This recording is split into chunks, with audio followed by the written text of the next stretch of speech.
Hey everybody, it's Ashley from Lovely Commotion. Today I just wanted to take you through one of my sample portfolios. These portfolios can be found in my course, the 7-day preschool assessment boot camp, and also inside of the pre-kindergarten assessment and portfolio packet in my Teachers Pay Teachers store. So I wanted to kind of give you a little sneak peek so you can tell how I make mine, what resources I use, and how I organize it. So the very first page in the portfolio is the cover page, this one right here. And in the boot camp, you can find that this right here is editable.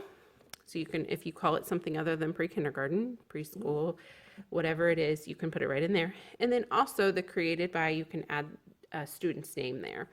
And this cover page also comes in black and white. So that's the very first page in our portfolio. And then I turn the page here, and this is the first day, last day page. Up here, it's editable, so you can add your preschool name. These, I just added pictures that I had printed off. And this down here, class name is editable along with the year. And also these pages right here that the children will hold when you take their picture are also included. I like to organize everything by dividers. So the first divider we have is the language and literacy. I just printed it on cardstock. That way it would make it a little heavier and I used a bright color so that the divider was easily seen. The first thing behind literacy and language, and I'm not going to take you through everything, but I just want to show you some highlights here and there, is the uppercase letter ID. This is one of the pages from the assessment pack. And so I go through with the student and I write down which letters they got correct and the date. And I do this for as many times as I want to assess the student on uppercase letter identification. And I can add all those in here so that the parents can see what progression has been made over the course of the year. There's also lowercase letter identification, letter sound assessment and the associations between those two, and lower sound for lowercase as well. So those give you some ideas of some of the way I use the assessment within the portfolio. I also wanted to show you we use a page called This Is Me. And I usually do this 3 times a year. We have the child draw a picture of themselves and write their name and make sure to put the date on it so that you can see come end of year that usually the name looks much different and even some more complexity to the drawings up here. So that's a great comparison too. Make sure you add that date. So this is a great way for parents to see real quick where they've come as far as their writing and fine motor skills. I'd also like to show you some writing samples. This one was from the beginning of the year, and I just include the actual sample, and then on the back, I include the developmental writing stages, and I just staple it there, and I circle where they kind of are right there. And then I include obviously some more, and this one was in February, and I can turn this over and, you know, we're down here. We're able to use letter sound of word to represent the entire word. So we're really, you know, making some strides there. And then I also like to add in just any other writing samples that you have. So this is when I grow up, I want to be a trash truck driver. And then when we're ready to move on to math, I have a math divider here. Again, cardstock, brightly colored.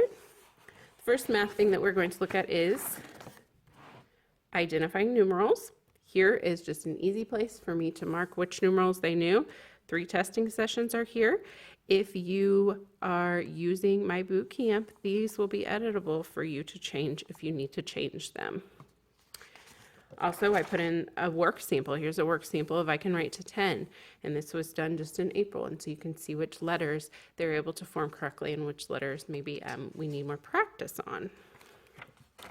This also is a work sample. This is sorting by color, and you can see we just used foamies, and he sorted them by color. And so this is one really good work sample to show sorting by color. And then we're going to jump. We've got some other stuff here, but I just kind of wanted to jump. This is a sheet where I get to fill it in. So when I test on spatial locations, inside, outside, between, on, over, under, beside, I can put the date right here when they are able to achieve those things. And you'll notice, like on here, on the naming 2D shapes, he was not able to name a triangle until May. So I put all those different dates there so we can kind of see how that growth and that progression has been made. Motor skills, the first thing I usually include is a cutting sample. And here's a cutting sample from the first month of school. I have these available. There's 3 different ones inside of the assessment packet. And I also like to include any other fine motor work samples that I have, like we cut some food out of newspapers. So we're seeing cutting and gluing here, as well as some drawing with using fine motor skills. You can kind of see the back there. And then here is another drawing with teacher writing underneath for you to showcase some of those fine motor abilities. And then gross motor, I have a place for a picture. This is an observation sheet. I have a place for a picture and to talk about gross motor skills. If you have more than one picture, you can definitely add more than one of these pages, or you can even add pictures to the back. I like to do that sometimes, just to add the pictures in if I have them. Next up to science, another divider here. Naming colors, went through, I can just record all that right here. And another thing is a work sample. This is a drawing of the plants that we found on our nature hunt. So we went out on a nature hunt, found some plants, and I asked my students to draw them to meet this standard of shows interest in the characteristics of living things.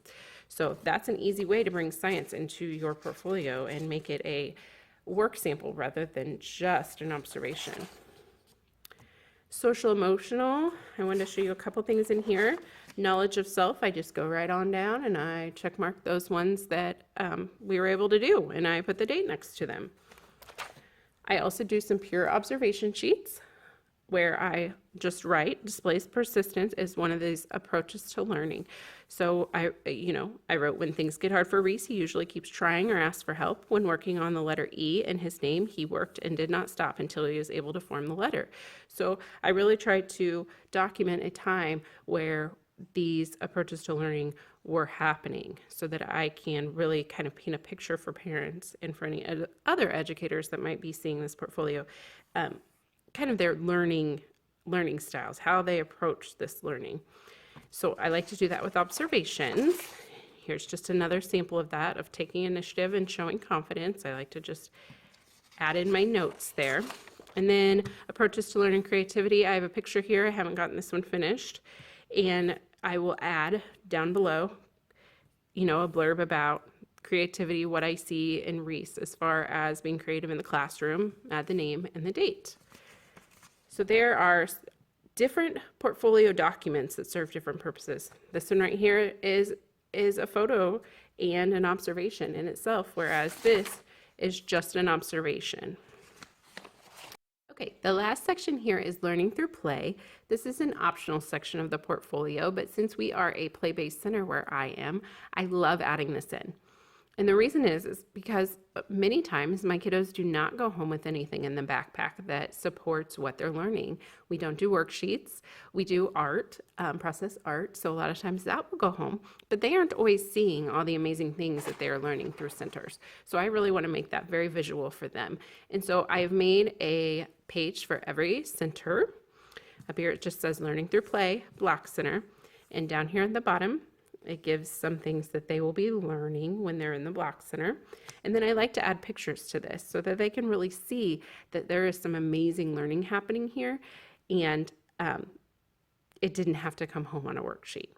Also, we can add, some writing here if we need to explain what's kind of going on in the picture or kind of set the tone there. But I really like how this helps parents actually see their child and what they're learning when they weren't there with them at school. Here's the writing center page, and I have 10 center pages that are included in this portfolio pack. Here Reese is writing a letter and putting it in his envelope to get ready to mail. And we're working on letters down here. He's working on making letters on the little tiny chalkboards from Handwriting Without Tears. So it's amazing to really see the learning from throughout the year. I love adding these pictures. If you have too many pictures, which is not a problem in my opinion, you can print off another one of these pages, or you can just stick them to the back I like to just load this puppy up. I really like parents to be able to see the amazing things that their child is doing through learning. You know, we can't send home this measurement activity that was in the science center. We can't send that home as a worksheet, but we can sure see that something great is going on here with the little finger pointing and really looking at which is heavier, which is lighter. There's some awesome learning going on there that you wouldn't know that we can't actually send home. So that's why I feel like this section is incredibly important to the portfolio if you are using a play-based program. So there we have it. That is one of my portfolios. It's not an absolutely complete portfolio. It is, I just wanted to use it as a way for you to see how I like to organize my student portfolios. And if you are interested, you can check them out. I will put a link there for you to check these out, check out the boot camp or check out the pack on Teachers Pay Teachers. And I hope that it could save you some time and make something really meaningful to show that progression in the learning of your students. I'll see you later.